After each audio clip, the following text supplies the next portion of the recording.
บ่น้องเวลาผู้บ่าวขึ้นมานี่เข้ามาประมาณจักคน ประมาณ5 คนเขาเข้ามานี่นั่งแบบช่วยนั่งนี่บ่ แม่น ซ้ำนี่อายุ10ปลายปีซ้ำนี่แม่นได้ลมผู้บ่าวแล้วพี่น้องเอ้ยคือผู้บ่าวนี่ถือว่าต้องได้ซอกเฮือนสาวโสดหรือว่าห้องสาวโสดนะเนาะก็คือน้องว่าแล้วน้องว่าอยากได้เงินแบบว่าซื้อขนมเนาะมาขายอยู่นี่อยู่ห้องนอนแม่นบ่ แห้งในคล้ายเนาะเวลาเขาจะแบบเขาก็จะเป็นชื่อได้แบบแต่กับผู้บ่าวขึ้นมาแม่แบบอยากถามแบบว่าคือผู้บ่าวมาล้มนี่ต้องเป็นผู้บ่าวที่เฮาถูกใจเฮามักบ่จังลุกหรือว่าบ่ถูกใจกับลุกเบิดผู้เฒ่ากับลุก ลูกเบิร์ด ลุกเบิดเนาะแต่ว่าคันผู้บ่าวขึ้นมานี่ก็คันเวลาหนาวๆกับผู้บ่าวต้องเรียนกันเนาะนั่งเรียนกันแล้วก็ นั่งหอมเป็นวง แม่นบ่ แม่น แล้วก็ดึงผ้าไปติดนี่จุใส่กันเนาะ บายคลิปหน้าได้พอกันใหม่เด้อ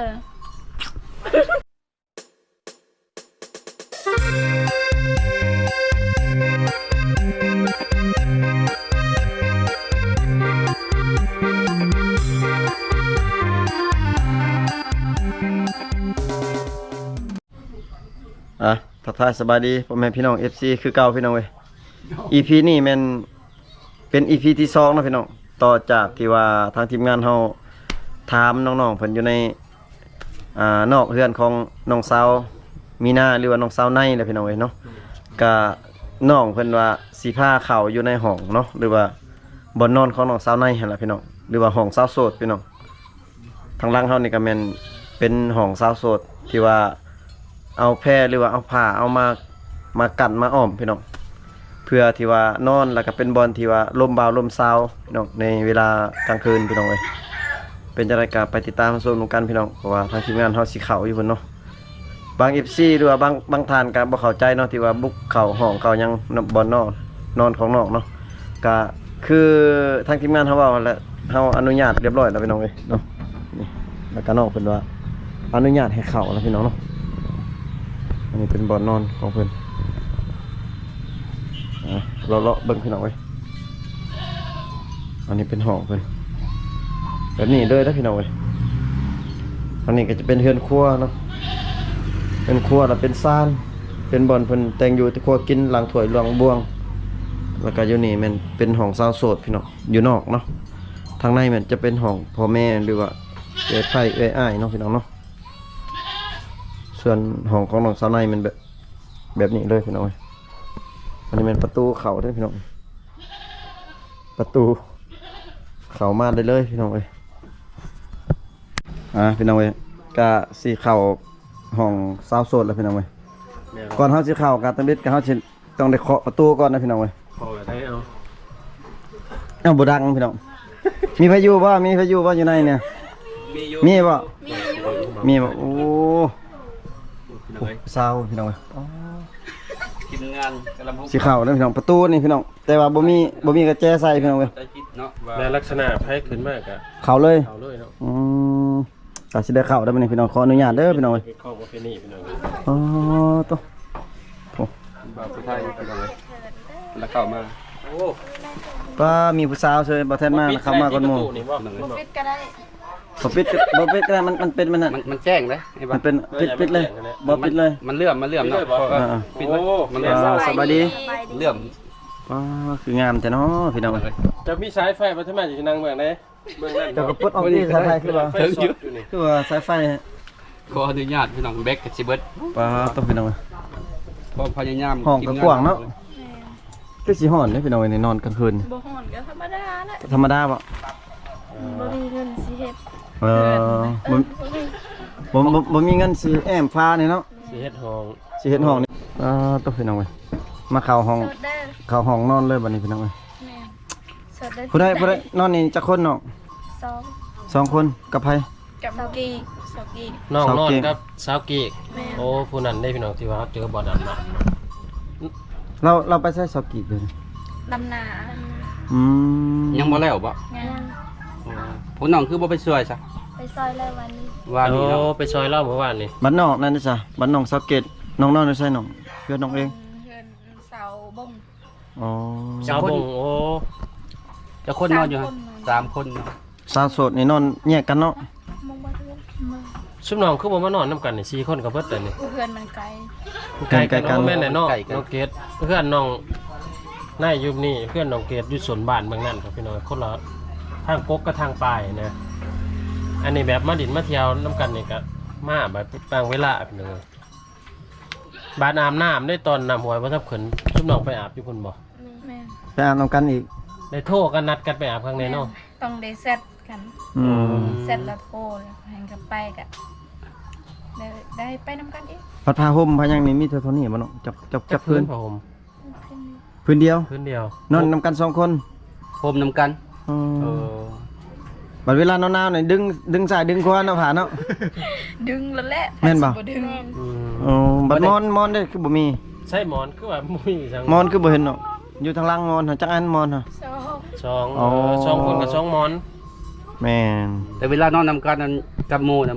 บ่ได้ปล่อยออกซิเจนกันติอย่าว่าผู้หนึงตดใส่ผู้หนึง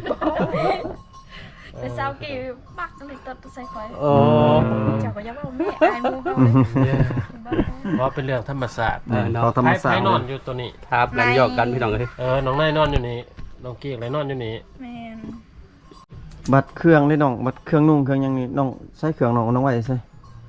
มันอยู่นอกอันนี้ ตากอยู่นอกพุ่น เครื่องน้องชั้นนั้นบ่น้องบ่ได้ลายบ่ ส่งเสื้อน้อง อ่านเลย โอ้ก็ โอ้ มี นี่กระตา ไม่ นี่ ได้ซัก ประมาณจักโตเครื่องน้องเด้อน้องใส่ฮอดบ่20 30ประมาณนั้นเนาะ เสือส่วนแรกเป็นเสือกับสิน เพราะว่าบ่เห็นน้องเครื่องน้องห้อยอยู่นี่บ่เห็นพี่น้องเอ้ยเพราะว่าปกตินี่แม่นเข้าห้องซาโสดนี่แม่นเห็น เครื่องลายเนาะ เครื่องเพิ่นห้อยอยู่นี่พี่น้องเอ้ยก็บ่มีตู้อีกเนาะส่วนหลายมันเกาะใส่ห้าวเครื่องพี่น้องเอ้ยไม่ คือเอาไปตากอยู่นอกอย่าให้ผู้บ่าวฮู้บอกว่าเฮือนหลังนี้มีผู้สาวโสดตากเครื่อง บ่เสื้อผ้ามันเปียก เอ โอ้ อเอามือซักหรือเอาจัก มือมีรถ ใส่มือโดยมือซักเนาะ บ่มีตู้เครื่อง บ่มี บ่มีตู้ซักพี่น้องเอ้ยแต่น้องอยากได้อยู่บ่ตู้สมมุติว่ามีผู้ FC ผู้ใดชื่อให้เราสิเอาอยู่บ่ เอา โอ้ อืมที่ว่ามีหยังกับธรรมชาติพี่น้องเอ้ย แม่น ซักเครื่องกับแบบตะกี้แต่ก่อน ยากเลยพี่น้องเอ้ย แม่นเขตชนบทเพิ่นบ่มีตู้มีจังเนาะ ทางหลังนี่อันเป็นห้องของพ่อแม่อีก แม่น โอ้ใกล้ๆกันอยู่เลยพี่น้องเอ้ย บาดเวลาผู้บ่าวมาล่มนี่คือสิเว้าค่อยๆนึงเด้อยันพ่อแม่ได้ยินเนาะ บ่ใส่เสียงแห้งพี่น้อง โอ้พี่น้องเอ้ยนี่ประตูของพ่อแม่อันนี้ของลูกสาว เว้ากันในกัน นี่เด้อ ดังแฮงเดีพี่น้องบ่น้องเวลาผู้บ่าวขึ้นมานี่เขามาประมาณจักคน ประมาณ5 คน 5 คน เขาเข้ามานี่นั่งแบบช่วยนั่งนี่บ่ แม่น ก็เข้ามาในห้องชุมน้องเลยย่านว่านั่งสลับกันโมเมนต์บ่ใช่ บ่ เขาบ่ได้เอิ้นบ่เวลามาแตะวิทย์ขึ้นเฮือนเขาเจ้าจะขึ้นเฮือนเอิ้นอยู่กันเนาะเอิ้นบ่ลุงก็เขาเจ้าบุกเข้ามันบ่โอ้ มีบ่บางเทื่อไปว่าเขาเข้ามาเลยมีบ่อืม เขาเนี่ยได้จังหูเนาะหรือน้องชุมน้องแซดกันบ่หรือว่าเขาตั้งขึ้นมาเลยเขาถามคนแถวบ้าน เขาทำคนแถวบ้าน โอ้ แล้วมาเบิ่ง บางคนก็ข้ามบางคนก็เซ็ต อืมมีบ่ที่ว่าเขาสังเกตเครื่องนุ่ง บางคนก็มีบางคนก็ เห็นเครื่องนุ่งโอ้เฮอผู้สาวแล้วนี่เนาะเพราะว่าส่วนใหญ่ผู้สาวเขาจะตากเครื่องนุ่งแถวหน้าเฮือนไปหน่อย ก็คือซ้ำนี่อายุ10ปลายปีซ้ำนี่แม่นได้ลมผู้บ่าวแล้วพี่น้องเอ้ยคือผู้บ่าวนี่ถือว่าต้องได้ซอกเฮือนสาวโสดหรือว่าห้องสาวโสดนะเนาะปั๊บแต่ละมื้อนี่ต้องมีทุกมื้อบ่ผู้บ่าวมาเขามาทุกมื้อบ่ บ่แต่ยามพ่นนี่บ่มีดอกกูบ่าวเขาบ่ได้มา อ่ะคือบ่มาย่าน พ่นเด้ยันเปียกเสื้อ คนตกย่านเปียกเนาะ เดินๆเทื่อนึง คิดว่าส่งเสื้อเขาเจ้าเปียกแล้วพวกน้องเอาเสื้อให้ บ่ ย่านว่า บ่ได้ บ่มีเครื่องกันเนาะ กับน้ำมันแพงเลยนี่เนาะ แม่น้ำมันแพง พี่น้องเอ้ย ช่วงนั้นแม่นน้ำมันถือเขาเจ้าเที่ยวมาตลอดถึงมาฮู้จักบ่ฮู้จักกันก็มาสามารถมาดินได้แม่เข้ามาสมมุติว่าคันมีขนมก็เขาซื้อมาสู่กินบ่หรือว่ามาตั้งนั่งร่มกันนี่ บ่หอดเฮือนผู้สาวแหละบางคนก็ซื้อเลยบางคนก็ผู้สาวบอกว่าซื้อขนมในเด้อ ก็จังซื้อ แม่ อืม ก็คือน้องว่าแล้วน้องว่าอยากได้เงินแบบว่าซื้อขนมเนาะมาขายอยู่นี่อยู่ห้องนอนแม่นบ่ แห้งในคล้ายเนาะ อืม เวลาเขาจะกับเขาก็จะเป็นชื่อได้บ่แต่กับผู้บ่าวขึ้นมา แม่ เพราะว่าผู้สาวขายเครื่องนี่ก็ต้องสนับสนุน สมมุติว่ามีทุนซื้อนี่น้องสิไว้สักขนม มันสิไว้ เสาในมีตลาด เออ แต่บ่มี อ๋อ มันมีห้านเลยเนาะ แม่น แต่ว่า สิไว้อยู่ห้าน มองหน้ามองตูมือนั่นเนาะ แต่ว่ามานอนนี่นอนอยู่นี่คันคลายเครื่องนี่ลงนอนพุ่นเล่นเนาะ แม่น ลงนอนอยู่ห้านเลยสบายเนาะ ผู้บ่าวก็ต้องบ่ดินอยู่พุ่น สบายไปเดือนหนึ่งได้พี่น้องเอ้ยถ้าว่ามีงบนี่ประมาณ 2-3 ล้านคือว่าแหละ ก็สิได้ร้ายอยู่เครื่องเนาะ แม่น เพราะว่าขนมส่วนร้ายพี่น้องกับน้ำพวกสต๊อกสปริงน้ำอัดลม คือเป็นเหล้าเป็นเบียร์ก็น้องคายอยู่บ่ตะกี้นะน้องคายอยู่บ่ บ่ บ่ได้คาย อีกกายนี้ใครจ้าง คายแต่จามเป็นขนมเนาะ ผู้ได้เปิดขายอาหารเดี๋ยวกี้ขายเครื่องนะ ป้า ป้าอืมพี่น้องเห็นบ่ก็คือว่าแหละอยู่ในเขตชนบทนี่บ่มีบ่อนหาอยู่หาเงินหารายได้พี่น้องเอ้ย ได้พวกเขา แม่น มีแต่ออกอย่างเดียว มีแต่ลายออกพี่น้อง ออกก็จะลายบ่มีอีกเพราะว่าบ่ได้ซื้อเด้บ่มีเงินซื้อ สุดลายฮะคะแนนเป็นอันนั้นก็หาครบหากินก็หา หาผักหา เอา หญ้า โดยเฉพาะเนาะบ่ได้ซื้อบ่ได้ขายไปหาตำห้วยตำหองก็ได้แม่นบ่น้อง แม่น น้องใหม่พวกน้องก็ไปหาเทอป่าติ แม่นไปหา ช่วงนี้นางร้ายอยู่บ่ ลา ลาย โอ้พวกน้องก็เคยไปหาอยู่บ่น้องใหม่ เคย ไปหาทุกมือเลย โอ้ถึงมือเท่าหน้าละหาหลายๆมาฝากของอ้าย3คนเด้อ ได้ ของอ้ายบ่เคยกินหน้องใหม่ ตาโท เพราะว่าช่วงนี้บ่มีแล้วหน้องใหม่อยู่แถวเขตบ้านอ้าย บ่ได้ไกลปานใดติบ่หาหน่อไม้ บ่ได้ไกลบ่ปานใด พอดีเลยพวกอ้ายก็สิไปนำเลยเถิดอ แบ่ ยู่ งผ้าห่มนี่ แบ่งผ้าห่มเนาะ แบ่งผ้าห่มปานนั้น คนละครึ่ง แม่น อืม ดึงไปดึงมาอยู่ได้เนาะผ้าห่มนี่เนาะ บ่คือผ้าห่มน้องแบ่งให้แต่ใจน้องแบ่งให้อยู่บ่ คันอยากเอาก็แบ่งให้ โอ้เป็นเบาไกลเลยน้องต้องแบ่งผ้าห่มและแบ่งใจไปพร้อม แต่ว่าคันผู้บ่าวขึ้นบ้านนี่ก็คันเวลาหนาวๆกับผู้บ่าวต้องเรียนกันเนาะนั่งเรียนกันแล้วก็ นั่งงอมเป็นวง แม่นแม่นบ่ แม่น แล้วก็ดึงผ้าไปติดในจุใส่กันนะเนาะ มีบ่แบบบางเทื่อนี่แบบผู้บ่าวที่ถูกใจแบบว่าเฮาเอาตีนไปจุหากันตอกๆกันมีแบบบ่มีบ่ บ่เฮ็ดแล้วนั่นน่ะ ยันว่าเอาตีนไปจุกันแบบผู้บ่าวที่เฮามักอะนะเวลานั่งกันหลายคนเด้อ แบบหลักสดไปเนาะ แม่น สดหรือว่าใส่สัญญาณเตือนพี่น้องเอ้ย เฮ็ดได้บัดเฮาผู้เจอสมมุติว่าผู้นี้ขึ้นมาโอ้ยเฮามักผู้นี้นะเฮาบอกเลยบอกว่าข่อยมักเจ้าเลยอะ กล้าบอกเนาะ บัดเฮามักเฮ็ดได้ซะ อยู่เงียบๆแล้วแหละ อยู่เงียบ บัดเขาเมื่อเฮ็ดได้สิติดต่อหากันได้เอาเฟซเอาเบอร์ เขาบอกเลยเขาก็ต้องขอเอง ต้องให้เขาขอเองแบบ ขอเฟซขอเบอร์เนาะ แบบว่า เขาขอเฟซเขาแล้วมันบ่เหมาะสมกัน เขามักเฮาเขาคอในเฟซผู้สาวคอในเฟซ เอ เอ อ อ น้องก็ให้แน่น้องเนาะ หายแล้ว เอีย คันเขาบ่มักนี่แม่นเขาลงมาขึ้นมาแล้วก็เขาลงไปซื่อ แม่น ๆอ๋อคันผู้เฮามักเขาคือบ่ขอเฟซเขาซะ บอกว่า บ่กล้าขอ บ่กล้า มีแต่ผู้ชายในคอเนาะ แม่น เอ อื อ มปะทักปานนั้นน่ะคืออีเบิร์นใหม่เด้อเนาะ คอกับเช้า ได้มาได้ ฮะ คือเอาเบิ่นใหม่ คืออีเบิร์นใหม่ แต่ว่ายัง คอยมักเจ้าบ่ มันอยู่เบิ่นคือ แม่นบ่ อ๋อคือเอาเบิ่นใหม่ไปว่าข่อยฮักเจ้าพี่น้องเอ้ยภาษาทางมังกรบัดลักษณะแบบคอยก็ฮักเจ้าคือกันได้ใส่เข้ามาได้ใส่ ฮะ คอยก็ฮักเจ้าคือกันนั่นนะ คือกระหักไหม กึอะไรเบิ้นใหม่ เออ คืออยู่เบิ่น อันเลยอีเบิร์นเต้ไหม ประมาณนั้นเด้อพี่น้องเอ้ย ทักทายไปทักทายมาผันหมักกันเนาะ เหตุแต่เบิ่นอ๋อตัวเอส อืม จ้ะ อันออฮะ อันนั้นอ๋อมายอกน้องซื้อพี่น้องเอ้ยเข้าใจผิดจังซั่นจังซี่เลยพี่น้อง คือน้องว่าตอนนั้นว่าถ้าว่านอนเฮียงกันแล้วแม่นพิธีแบบลักษณะน้องนั่งกับผู้บ่าวนอนอยู่ข้างๆนี่ก็ได้บ่ ได้ โอ้ ความหมายว่าผู้หนึงนอนผู้หนึงนั่งคันนอนไปซองนี่บ่ได้ บ่ได้ คันนั่งก็นั่งไปซองนี่ได้เนาะ ได้ คันนั่งจี้ๆกันแบบนี้ได้บ่ ได้เนาะ นั่งติดกันได้ ได้บ่กันได้หรือบ่ได้ ข่อยบ่มักนั่ง บ่มักนั่งไกล ใครแน่ อืม โอ้กันหมู่ผู้ยิ่งน่ะกันน่ะใครแน่ แม่ ทุกคนผู้บ่าวคอยกอด เย้ สาวในเพิ่นว่า กันผู้บ้านได้กอดเลยเนาะตกบ่ลองมาเบิ่งบ่มือจังมือจังได๋ พี่น้องเอ้ยเขาช่วยว่าน้องนั่งเมื่อยนั่งแล้วน้องอยากนอนด้วยกันนี่เขาก็นอนอยู่ส่วนนี้น้องนอนอยู่ส่วนนั้น บ่ได้คือเก่า คาล่ำบ่ ในห้องนี่บ่ได้เลย บ่ได้ คันช่วยว่าน้องนอนอยู่นี่ผู้บ่าวนอนนอกห้องนี่ได้ใช่ ได้ ได้แบบนั้นเนาะ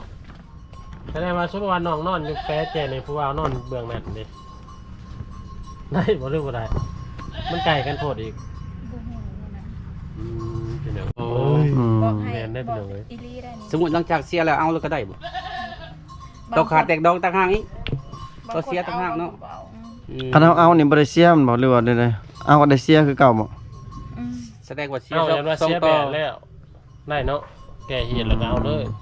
คันบ่เอานี่ได้เสียนักแม่นบ่ เสียนักคันเอาคันเสียสอง บ่ ต่ เนาะ อแต่ว่าเสียเบา ปรับไม้นี่ปรับไม้แต่ผู้ชายบ่บัดผู้หญิงบ่ได้ปรับบ่ได้เสียมกันบ่เอานอนนำกันเห็นได้ซะ ปรับไม่แต่ผู้ชายบ่ระวัง ๆเอาผู้หญิงก็บ่ ผู้หญิง ระ กั วัน ง ผู้สาวไปเล่นเถื่อนผู้บ่าวไปเล่นเถื่อนผู้สาวแม่ผู้บ่าวเขาปรับใหม่ โอ้คันผู้สาวไปหาผู้บ่าวแล้วป้าไม่ผู้สาวเด้อแบบนั้นเนาะ เนาะ เอาส่วนว่าผู้บ่าวนอนเนี่ยน้องเชือกน้องก็นอนอยู่นี่น้องก็นอนคือกันสิผิด ผิดผู้บ่าว อ๋อแสดงว่าผิดผู้บ่าวคือเก่าเนาะ แม่น แบบลักษณะจะคืนเพื่อนข่อยนะ อ๋อ นั่นแหละ ไม่เฮ็ดผิดเฮ็ดข้องเนาะ แม่นจะเป็นคนคืนเพื่อนก่อน เสียนี่เสียงัวเสียควายนี่เนาะคันเฮาบ่แก้ฮีดนี่เจ็บเป็นบ่น้อง แม่นเจ็บเป็นแล้ว อืม เฮ็ดได้จังหูอ่ะเป็นไข่เป็นน้าวบ่ เขาบอกเลยบ่เรือว่าเขานอนในบอกเลยบ่ บาง พี่จะ ค บอก นแบบว่าเขานอนแล้วเขาบ่ได้บอกแล้วว่าเจ็บเป็นแล้วเขาไปดู อ๋อ ไปดูหมอ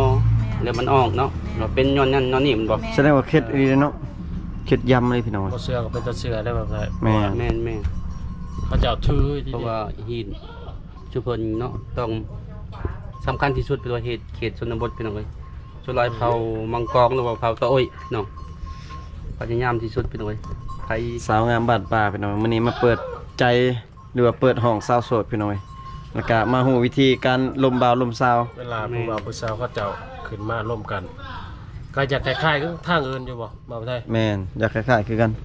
อยากคือการเหมือนว่าฮีดของเขาเจ้า แต่ว่าบางบ่อนนี่เข้าห้องบ่ได้เด้เนาะ แม่น บางบ่อนนี่ต้องลง เป็น อยู่ บาง เนาะ เฮือนบ่ ไปทางตะโอ้ย เขตตะโอ้ยเนาะ คืนเทือนก็บ่ได้เป็น อ๋อ นำบ้านคืนเทือนได้ โอ้ อื อื ม ม คัน อยา ขึ้ ก น อยากลมสาวก็ต้องไปเอาไม้แย่ขึ้น แง่ใส่บ่ผู้สาวอยู่ฮะ อ๋อ บ่ให้ว่าให้ไหวบ่มีแต่แย่ว่าบางทีเอิ้นคันผู้สาวบ่ลงก็แล้วขึ้นเทือนบ่ได้ อืม คิดว่าแง่ถึกคนผู้สาวบ่แม่น คือแบบนี้สิแย่ทางได้ฉันเอาสมมุติว่าน อนแบบนี้ก็แย่บางทีถึกหลังบางทีถึกตีน โอ้ ที่เคาะพื้นก็มีเนาะ บอก ตะ เปิ โก ด น แล้วเนาะ เคาะ อื ก็ได้ มเป็นเอา อืม บางทีเขาก็เอิญ เออ อืม หัก เอิ้ สุด น ละ แต่ว่าผู้สาวบ่ลุกก็ แล้วไปบ่กล้าขึ้น แล้วเนาะ บ่เนาะ จะคักอีกแบบนึงแบบนั้นเนาะ แบบอยากถามแบบว่า คือผู้บ่าวมาล่มนี่ ต้องเป็นผู้บ่าวที่เฮาถูกใจเฮามักบ่จังลุก หรือว่าบ่ถูกใจก็ลุกเบิดผู้เฒ่าก็ลุก ลูกเบิด ลุกเบิดเนาะ เสียดายน้ำเงินแต่ว่าเสียดายน้ำมัน อ๋อ เสียดายค่าน้ำมันเด้เฮาก็ เห็นมุกเห็นใจเนาะ แม่น อีตน อีโตน เดิน เด้ เข้านั่นเด้ อ๋อ คันล่มเอ้าคันว่าล่มทมิตรผู้บ่าวขึ้นมาฮอดปั๊บคันเจอผู้บ่ถูกใจนี่ล่มดนบ่ บางทีฮอดโมงก็บอกให้เขามื้อ เออ บ่ถึกใจบ่ถึกใจฮอดโมงก็ต้องให้เขามื้อ อืม พออยากนอนเด้ยันตื่นเช้าแล้วยันไปเฮ็ดเวียกเด้ แต่ว่าเรื่องการล่มนี่ผู้ถูกใจกับผู้บ่ถูกใจนี่ผู้ได้ลมหลายอยู่ดน เฮาบ่เคย เอาน้องในเอาผู้เฮาบ่มักแน่กับผู้เฮามักนี่ผู้ใดตัวใดเฮาลมดนผู้บ่าวนี่ผู้เฮามักนี่ดนบ่เฮาลม โดนเลย แน่ เคยบ่ฮอดแจ้งนะ เคยบ่แจ้ง ก็เคยแจ้งประมาณ2 โมง 1 โมง ใกล้สิแจ้งเลยคือ แก้สิแจ้งแล้ว เป็นมือใหม่เลยพี่น้อง 1 โมง แจ้ง 2 โมง พอดีกินฮอดกัน อั เนาะ นนั้นผู้ถูกใจเด้ออันนั้นเด้อ แม่น คันผู้บ่ถูกใจเอ้า จากมองให้เมื่อ เขาอยากเมืองทันใดเขาก็ให้เขา เออ แต่ว่าเฮาบ่บอกเขาเนาะ ส่วนเขาบอกเด้อฮอดโมงเขาสินอน อืม